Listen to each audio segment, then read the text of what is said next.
Assalamualaikum warahmatullahi wabarakatuh. Setiap bunda tentu sangat mendambakan buah hati lahir dengan kondisi yang sehat dan tumbuh dengan normal. Nah, agar tumbuh kembang janin tidak terhambat, bunda harus selalu menjaga kondisi janin ketika masih dalam kandungan. Berikut diuraikan beberapa hal yang perlu bunda hindari agar tumbuh kembang janin tidak terhambat. Yang pertama, hindarilah stres. Ibu hamil yang sering merasa stres atau tidak mampu menahan amarah selama mengandung, tak hanya membuat lelah dan tidak nyaman, namun juga dapat berdampak pada janin. Saat stres atau sedang marah, tubuh ibu hamil akan memproduksi hormon stres yang bernama kortisol. Ketika jumlah hormon stres tersebut meningkat, pembuluh darah di dalam tubuh akan menyempit. Hal ini membuat aliran darah dan pasokan oksigen ke janin menjadi berkurang, dan membuat tumbuh kembangnya terganggu.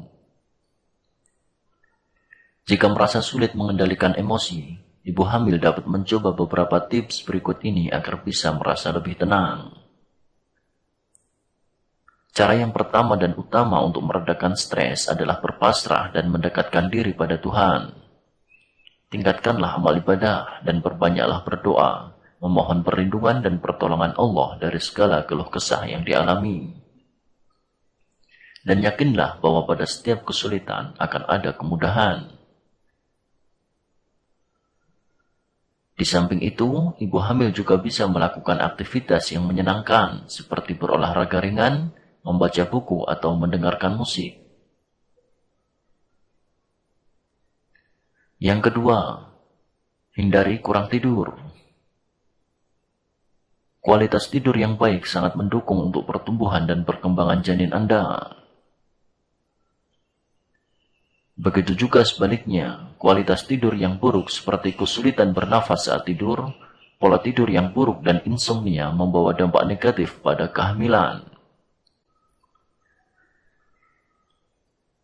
Gangguan tidur pada ibu hamil berhubungan dengan hipertensi, diabetes gestasional, dan hambatan pertumbuhan janin, di mana semua hal ini merupakan faktor risiko dari bayi lahir mati atau stillbirth. Janin yang berkembang di rahim ibu membutuhkan asupan nutrisi dan oksigen. Namun aliran darah yang membawa nutrisi dan oksigen ini dapat mengalami gangguan ketika ibu mempunyai masalah saat tidur. Karena nutrisi dan oksigen yang diterima janin tidak mencukupi kebutuhannya, maka hal ini dapat menyebabkan terhambatnya pertumbuhan dan perkembangan janin. Oleh karena itu, perbaikilah kualitas tidur Anda dengan memperhatikan beberapa hal, misalnya posisi tidur dan durasi tidur yang baik untuk ibu hamil. Banyak ahli menyarankan agar Anda tidur dalam posisi miring ke kiri saat sedang hamil. Hal ini dapat mencegah rahim mengalami tekanan dari hati. Posisi ini juga dapat meningkatkan sirkulasi darah ke jantung, janin, rahim, dan ginjal. Dan durasi tidur yang baik bagi ibu hamil adalah tidak boleh kurang dari 8 jam setiap hari. Yang ketiga, hindari kelelahan.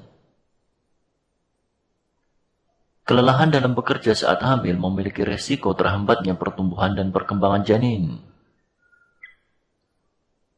Ibu hamil yang bekerja lebih dari 40 jam selama seminggu lebih mungkin melahirkan bayi dengan ukuran yang lebih kecil. Tak hanya bagi ibu hamil yang bekerja, risiko ini juga mungkin terjadi pada ibu hamil yang terlalu banyak berjalan, merawat anak, serta beres-beres rumah. Oleh karena itu, jika harus terpaksa bekerja, Anda perlu mengatur waktu bekerja dan ritme bekerja untuk meminimalkan bahaya bekerja saat hamil. Yang keempat, hindari malnutrisi. Malnutrisi adalah kondisi yang terjadi saat tubuh tidak mendapatkan asupan gizi yang cukup dan berimbang. Pada ibu hamil, malnutrisi terjadi ketika ibu tidak mengkonsumsi kalori atau asupan gizi yang cukup untuk mendukung pertumbuhan dan perkembangan kehamilannya. Malnutrisi juga bisa terjadi karena gaya hidup yang kurang higienis, misalnya penggunaan air minum yang tidak bersih. Hal ini dapat mengakibatkan beberapa penyakit seperti diare yang terus-menerus dan muntah sehingga menyebabkan hilangnya nutrisi vital pada ibu hamil. Ibu yang tidak mendapatkan asupan gizi yang cukup dan berimbang selama masa kehamilannya berisiko memiliki bayi dengan berat badan lahir rendah atau BBLR, yaitu kurang dari 2.500 gram. Dampak BBLR membuat organ tubuh bayi berkembang kurang sempurna, sehingga tidak berfungsi dengan baik. Dan bisa menghambat pertumbuhan fisik, perkembangan kecerdasan, dan membuat bayi berpotensi mengalami gangguan mental maupun fisik dalam pertumbuhannya. Oleh karena itu, ibu hamil harus mengkonsumsi makanan yang memiliki kandungan gizi lengkap. Bukan hanya gizi makro yang terdiri dari karbohidrat, protein, dan lemak, namun juga kecukupan akan gizi mikro seperti zat besi, zinc, vitamin, khususnya B12 dan yodium. Di samping itu, ibu hamil juga perlu memperhatikan kebersihan makanan yang dikonsumsi. Yang kelima, hindarilah terpapar polusi. Kualitas udara, air, dan tanah yang buruk dapat menghambat pertumbuhan dan perkembangan janin. Misalnya udara yang tercemar polusi asap kendaraan bermotor dan asap pabrik. Begitu juga air dan tanah yang tercemar limbah rumah tangga ataupun limbah pabrik. Polusi tersebut dapat membahayakan janin. Setiap kenaikan kadar polutan sebesar 10 mg per kubik yang dihirup ibu hamil, janinnya berisiko mengalami penurunan berat lahir sebesar 8,9 gram. Selain itu, polutan berupa logam berat yang masuk ke dalam tubuh janin akan menyebabkan kecacatan, terutama berkaitan dengan sistem saraf pusat, seperti retardasi mental, palsi cerebral, kebutaan, dan tuli. Ibu hamil juga perlu waspada terhadap wadah plastik yang terbuat dari bahan kimia BPA, phthalate, dan styrofoam. Wadah plastik tersebut sebaiknya dihindari bila digunakan saat dipanaskan di dalam microwave atau sebagai wadah menyeduh minum dengan air panas.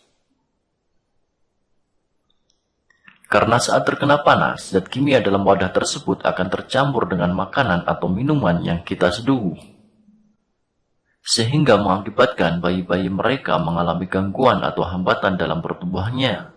Kebanyakan dari bayi-bayi itu juga lahir dengan berat badan rendah. Namun Bunda tidak perlu panik dengan semua ini. Cukup berhati-hati dan meminimalisir terjadinya kontak langsung terhadap lingkungan yang banyak terpapar oleh zat-zat berbahaya. Karena sebenarnya Allah telah memberikan sistem perlindungan diri yang luar biasa untuk kesehatan janin. Ada plasenta yang berfungsi sebagai organ regulasi, menyaring dan mengeluarkan zat-zat asing serta sampah dari tubuh bayi. Plasenta juga merupakan saluran untuk mengalirkan imunoglobulin dari tubuh ibu ke janin, sehingga janin terlindung dari serangan kuman penyakit. Ada juga cairan ketubah yang diibaratkan sebagai bantalan pelindung bagi janin. Demikian beberapa hal yang perlu Bunda waspadai agar pertumbuhan dan perkembangan janin tidak terhambat. Sehingga atas izin Allah, janin bisa lahir dengan kondisi sehat dan normal tanpa kekurangan suatu apapun. Demikian, semoga bermanfaat. Assalamualaikum warahmatullahi wabarakatuh.